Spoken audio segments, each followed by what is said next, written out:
Welcome to Wow, Ways of Wellness podcast.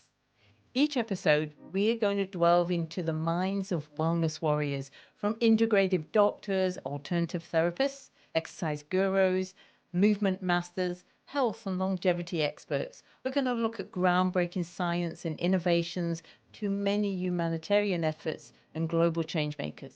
All of these sharing powerful ways to help you thrive and enjoy life in your time on this earth. I'm Fiona Mary Berry, and I'm really chuffed to have you here today. So let's dive in today with today's guest.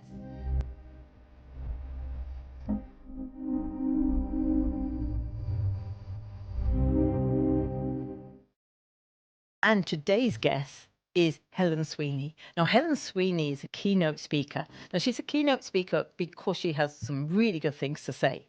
Not only is she a weight loss coach, her background is very intensive. She's done basically an intensive care nurse at Prince Alfred Hospital. She's been a health coach part-time for 7 years, full-time for 3.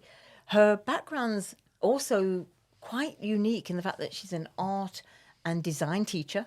And she also was a high school educator for over 35 years. So someone with that background who can teach can really help you become unstuck if that's where you're at right now. So Helen, why don't you tell us a little bit about you, my love? Oh, look, I'm so excited to be here. Thank you very much. Look, I ran away to go nursing when my parents wouldn't let me go to university. And so I've just sort of fallen into this in a very indirect route over the last few decades. And it's kind of felt like this is what I was put on this earth to do. But of course, I had to learn a few things along the way. I loved nursing. I really went nursing because a bit of a Clayton's runaway. If you're my generation, you'll know what that means. The runaway you do when you're not running away. Oh, okay. I didn't know that. No. What did you call it? A Clayton's runaway. Okay. And so, I just left and went and thought I'm going to make my own future on my own terms and under my own steam. So I love nursing, and I worked in Prince Alfred's intensive care for a good few years. And that's when I also realised that maybe what I wanted to do was something more creative, and I did a visual arts degree. While I was working part-time in intensive care, had a few children, did an education course, and then when the moment I stepped in the classroom, I realised that was where I was meant to be. It was like, this is fantastic, chaotic, but fun, and I absolutely loved that. Had a head injury at work, and that sort of really got in my way. Lost my job because I couldn't continue full time, and that's when I stumbled on a makeup course. So as it's kind of like all these things have come along to change my course. Some of them not positive, but the outcome of which has always led me to something better. And I think because you've experienced all those things, this is actually why it makes you a really good trainer and a keynote speaker, because you're able to explain to people. You've been in their position. So let's talk about what we were going to talk about is when people are feeling really unstuck, what's your advice to them? It's actually quite hard, but it's really, you've got to get out of your own way. And I had found that the universe had brought to me someone who was going to help me, but I really thought I had a better way. Because nurses and teachers know a lot. I jokingly say we're know-it-alls. And I really thought that I knew what it would take to get my life and my health back on track. I'd focused on building my makeup artist business. I spent too much time behind the computer. I got really fat and unwell, and I was in a bit of a mess. And luckily, someone came and offered me the opportunity to do a health program that would help get me unstuck. Ironically, I thought I could do it all myself, and I said no. But anyway, it took a while. It took me a while for me to get out of my own way because I really thought I had it all.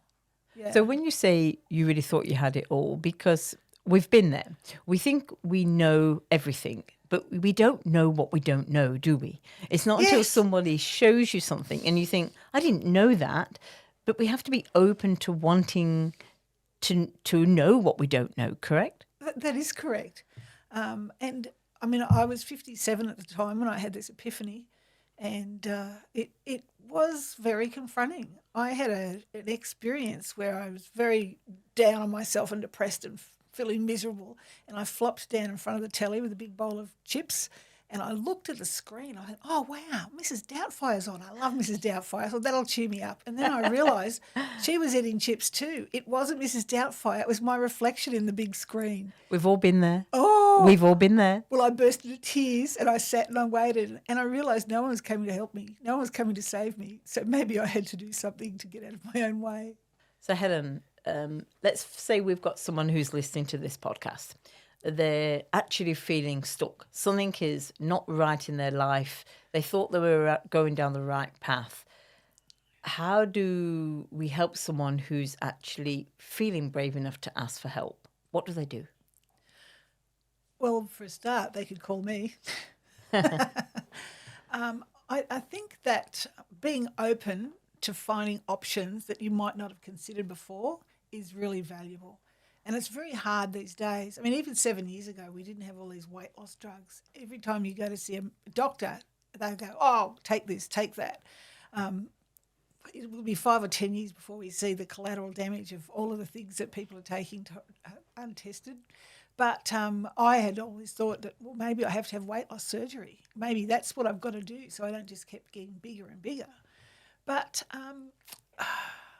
luckily, a friend reached out to me and offered me a solution. And she said, hey, Helen, you should do this weight loss program. And I knew I was really overweight and unwell. And I said to her, you tell me I'm fat, because I know I'm fat, but don't you tell me I'm fat. I took umbrage.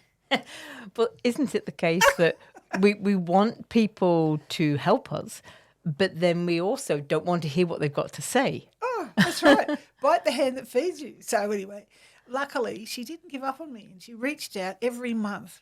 Now it was 9 months later. I mean, you'd have a baby in the time it took for me to get out of my own way.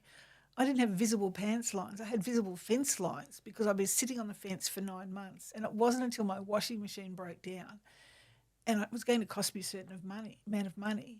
And I realised that that was exactly the same amount of money that was going to cost me to do this program. And I went, really, Helen? Your washing machine's more important than your life? I didn't even like washing.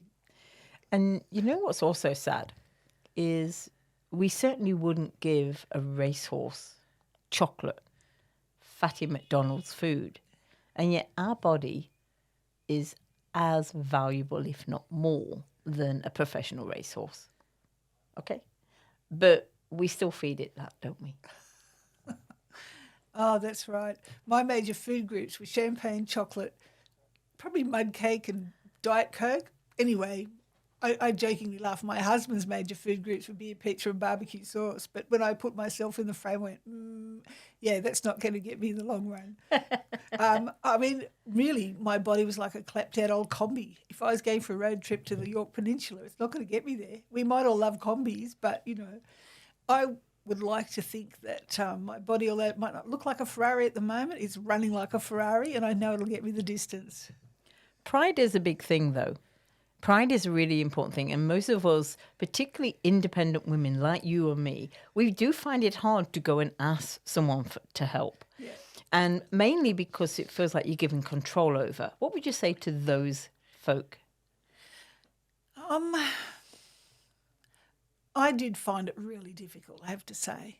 And because it's hard to learn new things, especially if you're in a bit of a comfort zone. Everything I'd ever touched before, I've been able to do. And so when I'd struggled so hard with my weight and yo-yo dieted for 40-something years, and I had issues with some eating things when I was young, I found it very hard to ask for help. And, yeah, and even then I felt like I trusted me more than my coaches. So it took me a while to get out of my own way once I started the program. But I suppose I'm the poster child for the recalcitrant person who thinks they've got it all. And I'm just forever humble and grateful for this program that makes so much sense now because there's a lot of learning. They teach you stuff. Once you know stuff, you kind of know it. So, Helen, we talked about this program. What I really want you to tell me about is, obviously, this is embracing a new way of thinking. Do you want to tell me a little bit about it? Yes. So most of the time people come in and think it's all about what you eat and how you move, and that is important. But how you think is really important because it's your thoughts that guide your behaviour. And I used to always say it's not what you're eating, it's what's eating you. And although at the first part of the program we do learn a lot about how our body works and how nutrition is operating, it's how we're thinking is really the magic. So we talk about that as it's called the chemical change. And we've got this amazing audio program that takes our clients through 12 weeks of coaching. The first 6 weeks we focus on the body side of things, and the second 6 weeks we focus on the mind. And it's supported by these audios that are very, very powerful, and it's exciting. The change that has happened in people's lives after being part of this program is mind-blowing. You told me something a little while ago, which I will say so close to my heart, and I know that you actually work with integrative doctors, and you're part of that too. But you actually mentioned it's a bit like going in first class rather than cattle class. Ah, yes. I mean, most of you listeners will have flown in an aeroplane, and you know what it's like going into the plane and you take the right turn to go down towards the tail, and that's cattle class on your flight. Now, that's kind of like everyday life, and that's where I was before the program. But I kind of feel that when I get on that plane, that virtual plane I'm talking to you about, instead of going right to economy, we're going left up to first class, where there's lots of room and there's lots of choices, and there's room to spring a cat. And it's just what you dreamed of. The other thing I liken it to is like wearing a super cape, where all of a sudden you've got less pain, more energy, and things that might have seemed like a problem before or a limitation, it's a breeze. And yeah, and for some people, they've never felt like that before in their life. For other people, they're just reclaiming what they might have had when they were younger in their youth. So I'm curious now. What's the nitty-gritty? Tell me a bit more about the actual program itself. What do they have to do to be able to get into this first-class seat of their life? Well, you do have to invest a little money. You do have to be prepared to get up a bit earlier in the morning and commit to a morning routine. We do take a regime of supplements that are designed to reduce the inflammation in your body. You do have to be prepared to communicate with your coach every day on Messenger, which is fantastic because it means that you could be anywhere in Australia, New Zealand, and hey, in the world, if you wanted to. But you know, we're not restricted by distance from your coach, and be prepared to connect to the team of others that are supporting you, so that you can do this not all by yourself. We say it takes a village to raise a child. Well, it takes a village to raise, or a community to raise a healthy person, because this is a lifestyle redesign. It's not just about you losing a few kilos to get into a smaller pair of pants. Yeah, it's a very good session. I know, I've done it myself.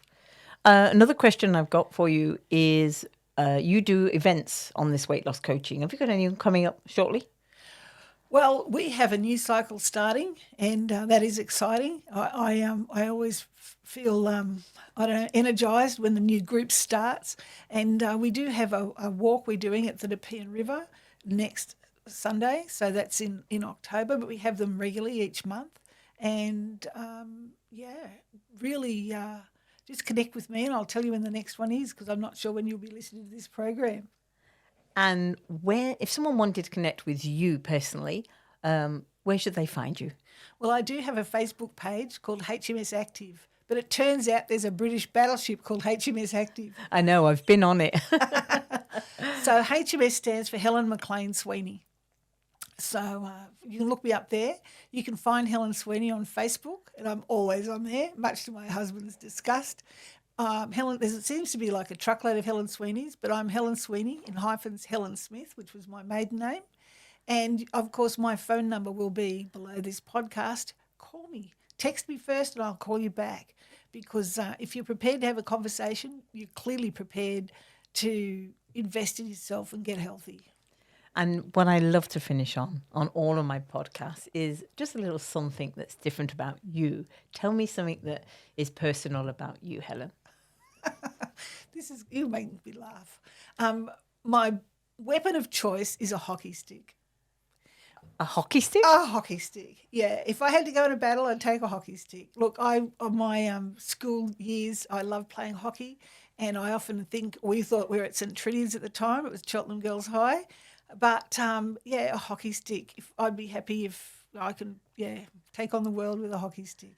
And the only other thing than that was I did run the City to Surf 50 years ago this year. Got no inclination to do it again, but I ran all by myself. I didn't have a team of people. I didn't have loving parents who were going to photograph me. I just decided I'd go and do it. So it was a bit of a mad thing early in my years, but yeah, hockey and running. Well, Helen, thank you so much for joining me on Ways of Wellness.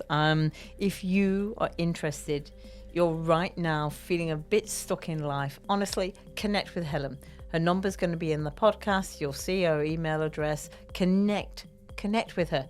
She's got so much to offer, but you've got to be ready. And if you're not ready, wait until you are. But when you're ready, connect with her and she'll help you up. Remember, Helen and I are both stubborn women. And so if you're a stubborn one, maybe you're the right time to come and listen. Thank you very much. Cheers, Helen. Thank you so much, Fiona.